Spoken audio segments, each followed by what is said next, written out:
Sinigang na ulo ng salmon, tara luto tayo. Kakailanganin lang natin ng kamatis, sibuyas, bawang, luya, green chili at onion leeks. At kangkong na napaglipasan na ng panahon sa ref at naluto na dahil sa init ng tubig. At ulo ng salmon, salt and pepper. At syempre ang sinigang mix. Mag-iinit lang tayo ng kawali at lalagyan natin ng konting mantika. Pag mainit na yung kawali, ilalagay natin yung sibuyas, hahaluin lang natin siya ng konti. Susunod yung bawang, ganun din. Tapos luya, hahaluin din natin siya ng konti, then kamatis. Pag haluin natin siya hanggang sa lumabas yung katas niya. Lalagyan natin ng salt and pepper. Tapos susunod natin yung ulo ng salmon. Ihahalo lang natin siya ng konti, huwag masyado baka kasi malamog. Tapos lagyan natin siya ng tubig, tapos takpan at hintayin kumulo.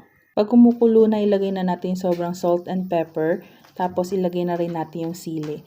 Nasa inyo na, i-adjust nyo na lang yung lasa kung gusto nyo pa na maalat. Tapos ilalagay natin yung sinigang mix pang paasim. Pakuluin lang natin, tapos susunod na natin yung kangkong at yung onion leeks. Takpan lang ulit natin at hihintayin maluto yung gulay. At ayan na, luto na siya.